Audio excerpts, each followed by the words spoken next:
నా అతిక్రమమును తుడిచివేయుము. నా దోషము పోవున్నట్లు బహుగా కడుగుము. రక్తంతో ఉన్నట్లు నన్ను పవిత్రపరచుము. నా అతిక్రమములు నాకు తెలిసి ఉన్నది, నా పాపం ఎల్లప్పుడూ నా ఎదుటనున్నది.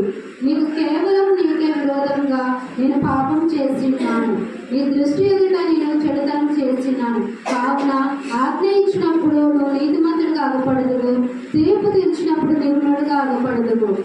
నేను పాపంలో పుట్టినాను, పాపంలోనే నా తల్లి నన్ను గర్భం ధరించును. నువ్వు అంతరంగంలో సత్యం కోరుచున్నావు, అంతరంగంలో నాకు జ్ఞానం తెలియజేయదువు.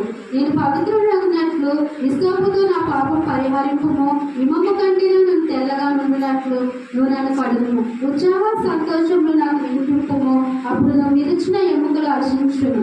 నా పాపములకు విముఖుడం కమ్ము, నా దోషములన్నిటినీ తుడిచివేయుము. దేవా, నా యందు శుద్ధ హృదయం కలగచేయుము, నా అంతరంగంలో స్థిరమైన